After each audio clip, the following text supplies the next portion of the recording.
Hey folks, Samurai aqui, vamos falar hoje de dores crônicas, cinesiofobia,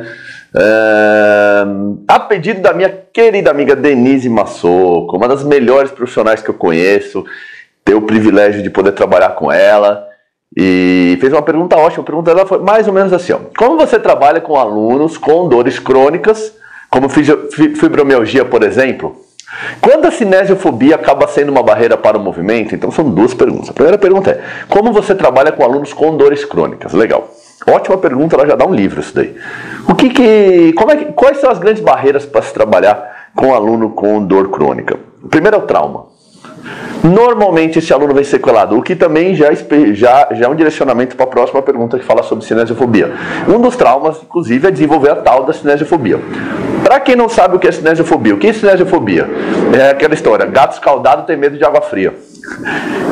Por exemplo, o cara que teve uma lesão no ombro e agora ele levantava o ombro e doía muito, ou teve um trauma, um choque nesse movimento aqui. A partir de agora, só de pensar em levantar o ombro, ele já sente dor. Ou ele não quer nem tentar, ele já tem um puta medo, ele se trava inteiro. Você vê que o negócio está tão ruim, tão travado, que você prefere nem mexer nisso daí. Mas voltando, como é que você trabalha com alunos com dores crônicas? A pessoa chegou com dor crônica. Aí, normalmente ela tem dor crônica em algum lugar. Aí você pergunta pra ela assim: onde você está com dor? Eu tenho dor no meu joelho. Exemplo. Aí você fala assim: tá, quando que você tem essa dor? Quando essa dor se manifesta?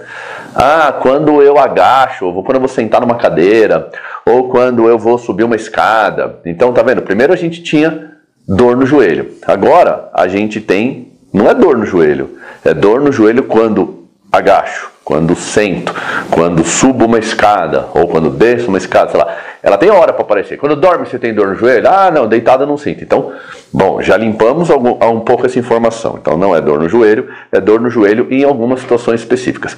Aí nós vamos pegar uma situação dessa específica. Por exemplo, ela fala: quando eu agacho. Ah, legal, você tem dor no joelho quando você agacha? Sim, tenho dor no joelho, não posso agachar que dói. Posso fazer um teste com você? Agacha para eu ver. Aí a pessoa agacha: olha, tá vendo? Doeu. Tá. Se você colocar o seu pé direito um pouquinho à frente e agachar, vai doer também? Vamos testar? Aí a pessoa pode falar assim: poxa, engraçado, com o pé direito na frente não doeu. Tá, e se você colocar o pé direito atrás? Se na frente não doeu, provavelmente atrás vai doer e doer mais. Pode ser que isso não se confirme, tá? Então você testa. Ah, doeu um pouquinho mais. Legal, então agora a gente já não tem uma informação que dói quando eu agacho. Por exemplo, dói quando eu agacho com as pernas paralelas e com o pé direito atrás. É um exemplo. Aí você pode falar assim: legal, o pé direito atrás dói, né? E se a gente abrir um pouquinho mais? Testa agora, ver se agacha. Você fala: poxa, aqui com a perna um pouco mais aberta já não deu tanto. Então você vai limpando essa informação. Quando você vai ver, você vai ter 3 ou 4 posições de pé que o joelho dói, e todas as outras não dói. Então acabou de mudar agora o cenário. Ou seja, não é exatamente quando eu agacho que meu joelho dói, mas quando eu agacho em determinadas posições meu joelho dói. E por que tudo isso é importante? Porque quando a pessoa pensa que meu joelho dói, ela começa a se limitar a fazer qualquer coisa. Quando ela descobre que o joelho dói em determinados movimentos, ela percebe que tem movimentos que não dói, então ela não tem problema em fazer. Quando ela percebe que dentro daqueles movimentos que dói, não é de toda e qualquer forma que ele dói, então ela começa a gerar nela uma confiança.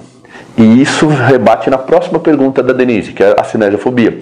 Então, eu já começo a vencer aí a cinesiofobia dela. Eu mostro para ela que de algumas maneiras de se fazer determinada situação, o joelho não dói tanto, ou não dói. E qual que é a boa notícia disso daí? A minha reabilitação vai partir desses pontos que ela não dói. E vou começar a migrar para os pontos que ela dói. Por exemplo, se eu coloquei que pisando o joelho atrás dói, à medida que eu for andando para frente, ele tende a doer cada vez menos, eu vou achar algum lugar, um momento onde isso aqui começa a transformar, da parte de dor para sem dor. E vou querer que cada vez mais esse ponto seja um pouco mais atrás. Até que daqui a pouco eu estou agachando com o pé atrás e não está doendo. Entende? Então, primeiro eu limpo a informação e isso traz confiança para ela. Já começa a quebrar a tal da cinesiofobia. 2, eu levo em consideração que ela tem um trauma também, né? Então eu vou mostrar, eu tenho que gerar confiança nela. Eu tenho que gerar conforto nela. Ou seja, qualquer coisa que sinta dor agora, ela vai voltar pro trauma e anda para trás de novo. Então, eu sei, por exemplo, que ela fez um trabalho hoje forte, que amanhã pode sentir um pouco de dor muscular, que seja. Eu vou falar para ela, olha, cuidado, amanhã você pode sentir dor muscular. Amanhã você pode sentir uma dorzinha em tal lugar, porque senão, como ela já tem trauma, toda e qualquer dor que ela venha sentir, traz ela de volta pro trauma, e o trauma traz o medo, e o medo, a confiança vai embora. E o nosso trabalho está perdido. Então tem que tomar muito cuidado com esse lado emocional. Outra coisa que acontece muito na cinesiofobia, e algumas pessoas você não consegue trabalhar dessa forma, ela foge daquele movimento que um dia ela sentiu dor. Então vamos ao exemplo lá do começo da aula.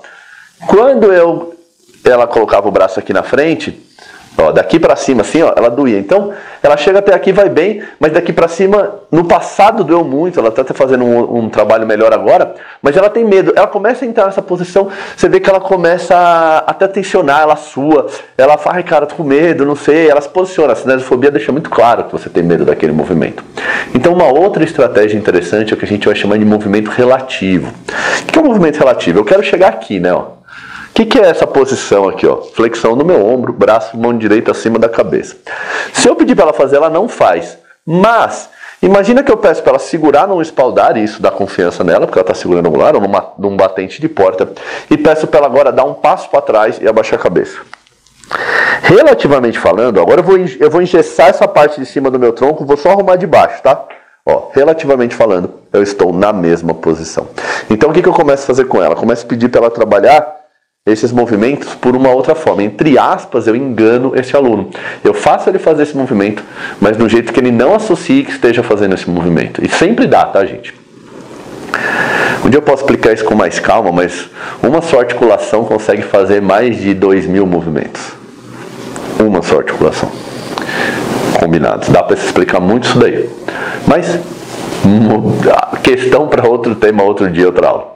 A questão maior aqui é o seguinte. Em algum momento eu tenho que trazer ela para essa consciência de que, olha, você viu que você chegou nessa posição? Depois que ela já tenha feito isso várias vezes, ela sabe que isso aqui não dói. Por quê? Porque eu começo a vencer a cinesiofobia dela. Eu começo a combater a cinesiofobia dela. Um outro ponto para... Existem algumas técnicas de coaching, por exemplo, que ajudam muito a combater a cinesiofobia. Por exemplo, as crenças limitantes. Se você trabalhar crenças limitantes, pensando na cinesiofobia como uma crença limitante, porque se a gente fala cinesiofobia, a gente está chamando um medo de acessar um movimento e a única razão é o medo. Porque se eu acesso o movimento e dói, não é mais cinesiofobia. Cara, eu não quero ir lá porque dói meu ombro. E toda vez que eu faço, dói meu ombro. É diferente, a cinesiofobia é o medo de fazer um movimento porque você já antecipa que vai doer e porque você antecipa que vai doer você não faz. É completamente diferente. Então, a gente pode associar isso a uma crença limitante e ao associar isso a uma crença limitante, você tem como fazer um trabalho de crença limitante. Qualquer dia eu gravo um vídeo falando só sobre crença limitante que vai ficar mais claro de todo mundo entender. Beleza? Então, de maneira geral trabalhar o mesmo movimento de uma forma diferente, ou seja, acessar esse movimento por outra via. Então, ao invés de eu levantar meu braço aqui, eu afasto o meu tronco do braço, no final das contas dá na mesma. Ou começar a limpar o movimento do tipo, peraí, não é levantar o braço aqui que dói, é levantar o braço aqui que dói, sei lá, com as costas da mão para trás, porque com o dedão para cima já não dói, ó. Ou dói menos. E se eu levantar um pouco mais aberto? Dói, já dói um pouco menos, dói um pouco mais. E se eu levantar aqui, ó, cruzado para cá? Eu começo a achar posições similares à que está doendo, mas que não dói, e começa a trabalhar o movimento a partir dali. Beleza? Espero que você tenha gostado da resposta. Grande abraço, grande beijo, Denise. Obrigado pela pergunta. Até mais, tchau.